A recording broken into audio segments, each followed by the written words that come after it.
Alright, ladies and gentlemen, welcome to the second part of a two-part series on what I'm calling the perfect start. Part 1 we learned about how to make the A-team, how to make the perfect starting group for what I would consider a vanilla start. And part 2 we're going to talk about how to edit the settings of world generation to create the perfect world, or to enhance your chances of getting a perfect world, and discuss, the rationale behind some of those edits. So without further ado, let's get into it.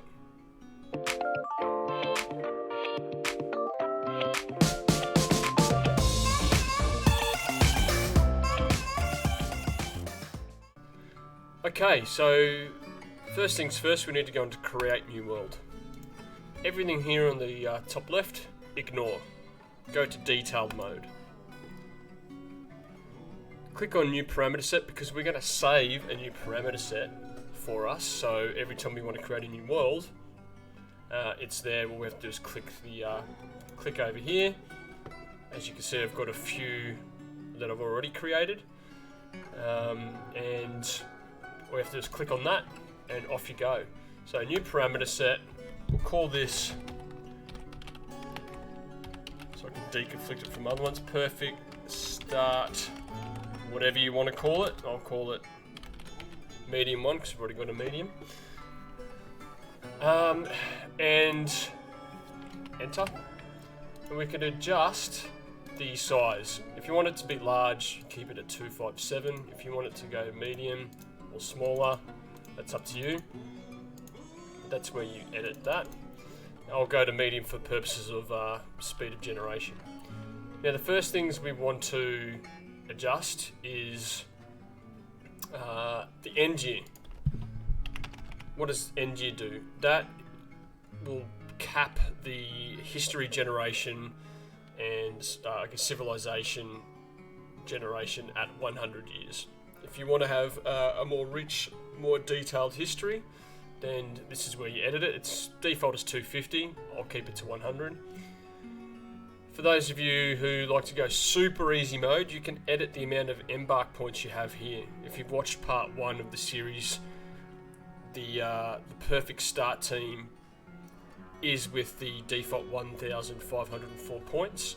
But if you're going into a haunted biome and you want to have a little bit of an easy start, you can increase that right here. Now, as you can see here with this right tab, there is a lot of things that we can edit. And I'm only going to edit 4 or 5 of them, and the rest, if you need any information about it, there's lots of information on the wiki, and going through each one will be outside the scope of this video. So 100 for the end year, and then we will go down to volcanoes. So scroll down. Once you hit volcanism, keep going a little bit further.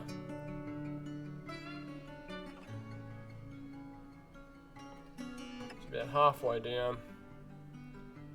More volcanism for the mesh size. And then we get to this part. Minimum volcano number. For a medium world, it's set at 3. I'm going to change that to 120. You can go to a maximum of 200, and if you're on a large map, 180 to 200, go for it. But for a medium map like I'm doing, I think it just looks a bit ridiculous. So I'll stick it to 120. Mineral scarcity, the lower that is, the better. So at 100, that's plentiful. So it's minerals are everywhere. So leave that at 100. Keep going down. Pardon me. Down, down, down. Now, I didn't mention this, why do we want more volcanoes? So volcanoes, if you're looking to start next to a volcano because you want access to magma at the surface level, then increasing the amount of volcanoes in your world generation gives you plenty of opportunities to find an ideal location to try that type of embark. So I just have it in my base seed generation at 120 for this profile anyway, so I've always got an option to start with a volcano in a world that I create. Now, the next thing we want to talk about is rivers. Pre-erosion and post-erosion. It's down towards the bottom, and you can have 0 to 800. I put both of these to 800. What that does, it means I'll have the maximum amount of rivers that I could possibly have in my world generation. Why is that good? It's good because it gives me more options for potential waterfall locations, which is the second type of perfect start embark location for beginners. And waterfalls are good due to mist. Yep, mist. Now, mist obviously comes off a waterfall, and you can use that in your beginning fortress as a quick way of improving your morale, because if a dwarf walks through a mist tile, they get a happy thought, and that improves their morale. So, post and pre-erosion, 800.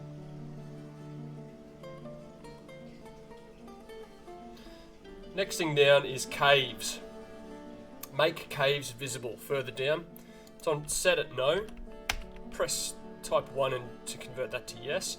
And this just means caves you'll be able to see in the overworld before you embark. If you want to start in a fun location where there is a cave, might have Forgotten Beast in it, might be full of baddie fun, or it might be empty. But at least you'll know where they are, because at default you don't know where they are. It's just luck. And that's all you need to change. So we've got volcanoes, we've got the end year, and we've got rivers. What you need to do now is save. You've already named it, and we need to save it. Now when you go down here, whenever you want to create a new world, bang, off you go, and you'll have maximum rivers, suitable amount of volcanoes, etc. Okay. Now if you've got mods installed like I do, before you click create world, you have to now install your mods, or put them across. So I'll do that now. I'll add a few additional races just for fun. Got them all across. Now I can go create world, and that's it, guys. Everything that you need from now on will be in that profile to enhance your ability to get the perfect world. I'm going to create one now, and then I'm going to discuss how to find those perfect start locations for 3 specific biomes, or I guess starting conditions, and that'll be the end of the video. I'll be back in 2 seconds once this world has been created. Okay, we've gone into fortress mode, and a couple of weeks have gone past with with the history generation, and we come to this screen. We'll skip the tutorial. Okay, so there's 3 sites I want to talk about how to find. First one is waterfalls.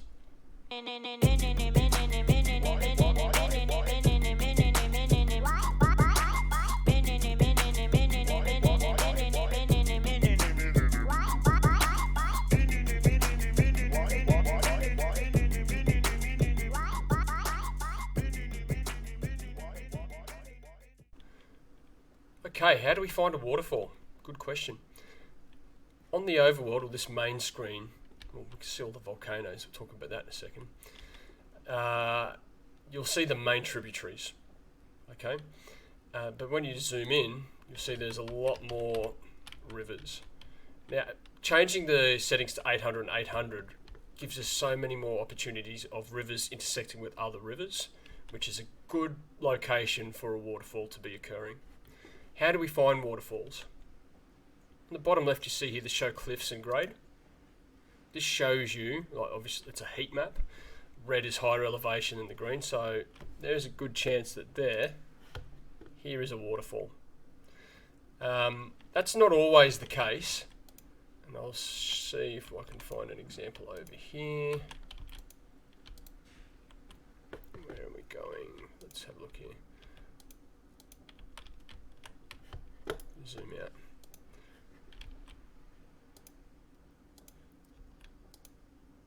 Everything's flat. I made a flat world. Better not have any flat earthers watching this. See, the world's flat. Oh my god, ridiculous. Here we go. Oh, boom, found it. Alright, this year, there's definitely going to be waterfalls here. Why? I have all these rivers connecting, and this, when a river connects into another one and there is a height difference, red being a very high waterfall, well, it's not guaranteed, but it is a highly likely chance that is going to be a very large waterfall. Orange being like a medium waterfall, and yellow being a small waterfall. Small waterfall might be about 5 Z levels up, 5 tiles up.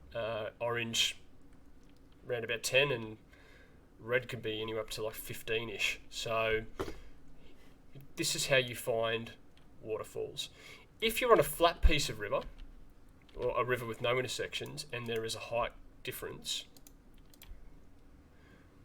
that is not always a guarantee for a waterfall. If only I can find one. Yeah, here's a small waterfall. Maybe if we go close to the mountains. Back to the first one. Here we go. So you would assume that this would be a small to medium waterfall, but what that normally is on a river, it's not always, but about 7 times out of 10 has been my hit rate, is that's not a waterfall, it is a river passing through a hill. And so whilst you have a cutout in the hill, so the hill might be high, there's no waterfall. Okay, that's all at ground water level. Here we've got a river intersection with yellow, so that is likely to be a waterfall here. So if you're ever looking for a waterfall, that's how you do it. Next perfect start location, volcanoes.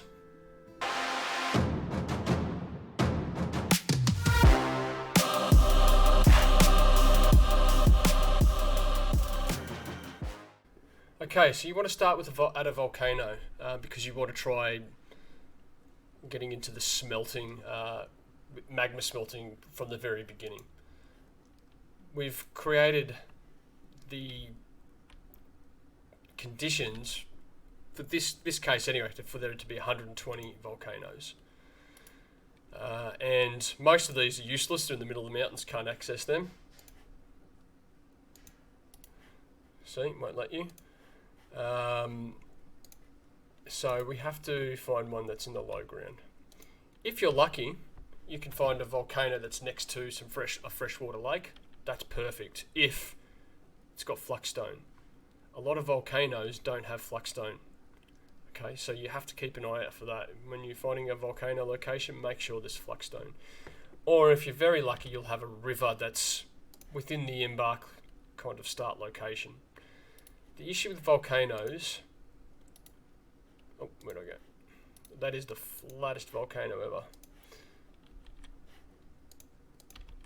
Here. The issue with volcanoes is it creates a huge gradient on your map, so you won't have a lot of flat ground. And if you are someone like me who likes to have a bit of grass at the top of my fortress that I enclose in so I can have places for my animals to graze, then a volcano makes that a bit more difficult. That's something that you need to consider, but apart from this volcano here, which seems to be flat as a tack, that's just something you have to deal with. So let's see if I can find one with a river nearby. Here we go. So this one's in a swamp. Don't particularly like swamps myself, but they can be good fun. This one has access to water. It's got flux-stone. It's got some sand and soil, so I can do farming in the top few levels.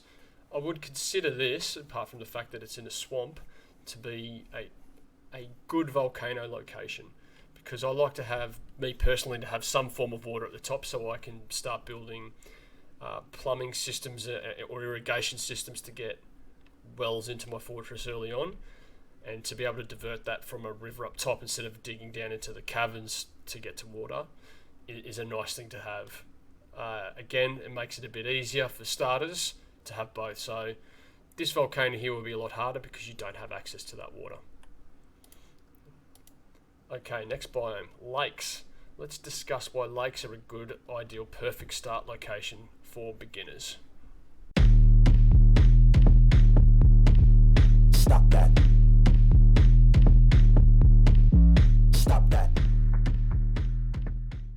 Okay, here we have a nice lake.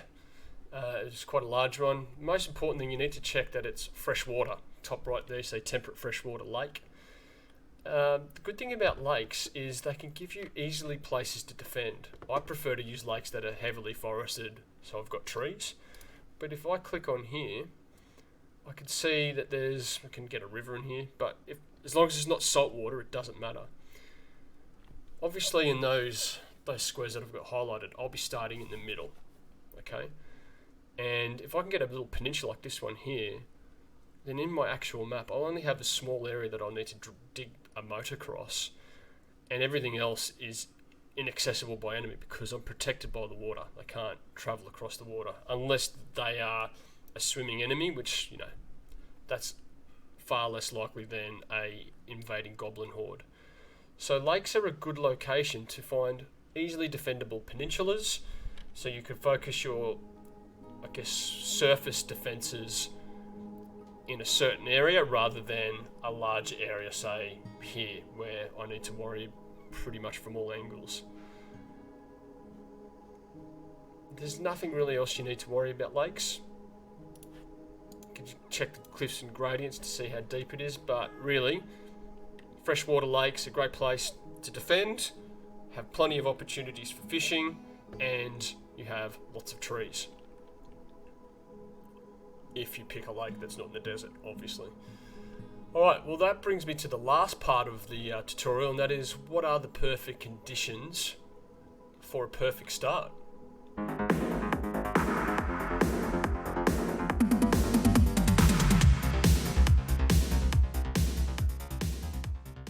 Okay, here we go. We're in the overworld.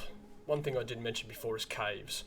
If you don't have them active, see these little caves here? These little symbols? If you don't have that activated to yes, you won't know where they are. But once you zoom down to the next level, that icon goes. Where that cave is, on this part I don't know. That's hard to... there is no emblem. I still haven't figured out how to find where exactly in the cave, but at least you've narrowed down where the cave is on the map. And that, if you start with the cave, that could be a good source of lots of fun and early fortress death. If it's got a forgotten beast in it. So, yeah, there's a cave somewhere around here along the river. But that's how you find caves. Okay, so what conditions do you need for a perfect start? First things first, I always check the poles. Which ones are frozen? So I can understand where the temperature gradient is. If it's only one pole, then I'm looking on the other side of the map. If there's two poles, like this one, I'm looking in the middle. I'm looking in the middle because I want the temperature to be right. I don't want it to be... I want it to be warm or above, so warm, hot, or scorching. Temperate and cold means in winter, or cold it will freeze. Temperate, there's a good chance it will freeze. And if I am dealing with waterfalls and lakes, then a lot of my passive defense that I rely on in water for a vanilla start goes out the window, because come winter, if I get a goblin invasion, they're going to charge straight across the ice. Okay, so I want warm. You can see that. Yep, hot, warm. Okay. We'll go here into the forest. Next thing I want to find is the surroundings. You can go, trees, heavily forested. I'd say for a beginning fort, anything that's medium vegetation, or other vegetation, moderate trees, woodland, is decent. Obviously in a forest, heaps of wood, don't need to worry about any issues with that throughout the life of your fortress. So that's consideration. Then the other one is surroundings, calm. Think of surroundings as your difficulty level. Easy through to hard. Easy would be mirthful or joyous, serene. It's not going to be a whole lot of things in this biome that's going to attack you apart from goblin raids. Okay, so I'm talking about wild beasts coming around like giant wrens and giant boars that might want to attack you. Calm, easy, all the way to the other spectrum of sinister and haunted. If you want hard difficulty mode, then start in a sinister or haunted biome and everything will try and kill you. good fun. So what I look for is something in the middle. Wilderness, you can see their surroundings wilderness, or in the yellow, untamed wilds. I'd say that is medium level difficulty. Okay, there'll be a few things that want to come and attack, but not everything, and that's how I play. I'm either in wilderness or untamed wilds. But for those of you just getting into the game, serene, mirthful, calm, it's going to be pretty safe for you. And if you like unicorns, then mirthful and serene is where you're going to find them, if you're into unicorns. The next thing we want to talk about is the materials. See in the middle there in the top right, clay, little soil, iron, flux. For a beginning fortress, you're going to want to have some form of clay, sand or soil to be able to farm in the top few levels. So that's important. You want iron, or at least some chance to get iron. So have that. Platinum, tin, lead, I mean, they're your economic or more highly valuable ores. But that is irrelevant, to be honest, for me anyway. The next important thing is flux. Why do you need flux? You cannot have a steel industry without flux stone. So having a flux stone layer is, for me, critical. Otherwise, you're going to make life hard for yourself. Now, we're talking about volcanoes before. A lot of volcanoes start and they remove flux stone. I'm trying to find one here. Yeah, here we go. That was one. See, no flux stone. So if you're starting with a volcano, triple check that you've got flux stone in that location, because a lot of the times, due to the way the volcanoes are created, the flux stone is not there. You'll have access to obsidian and other things, but your steel industry will not exist, and you'll have to trade for every bit of flux stone you get, which is a real grind if you're trying to get steel. And I guess the last thing is, you're not going to see it here, but aquifers. Sorry, second last thing is aquifers. If you've installed the Clino Devs No Aquifer mod, you don't have to worry about it. But if you haven't and you have got aquifers, that's something that you need to consider, because not everyone will have an aquifer, and as you dig down and you hit the aquifer, your fort will flood. Okay, so you need to know how to deal with that. So having aquifers turned off via that mod is a good way to just prevent anywhere in the world having aquifers. Like I said, if you don't mind, you want to just play with the game with aquifers, then keep an eye on the right there, and it'll tell you if it's what type of aquifer. If it's a heavy aquifer, then that requires pumping, and that's probably not a good idea to start for a new player. And the last thing is your neighbours. You can see I've got knolls and Arinyes. I don't even know how to pronounce that. Arinyes. They're mods that I've installed for additional races. But you will see that you've got neighbours. So the fact that I've got elves and Inris nearby and they're neutral means they can come and trade with me. Goblins and gnolls, they're hostile. They can come and attack me with raids. Okay, so your dwarves will never show up anywhere. But if you don't have the mods, elves, humans, goblins, and sometimes kobolds will appear there as neighbours, and it's a good idea, a good way to identify where exactly they are and what type of sentient creatures you'll be dealing with through the life of your fort. As you find your location, we've talked about all those neighbours, but what about the dwarves? Your bottom right here, you've got choose origin civilization. This shows you the romantic trade where the civilizations are. Personally, I found the closer I am to my starting civilization, let's say I'm the romantic, my starting civilization, the romantic trade, and I build a fortress here.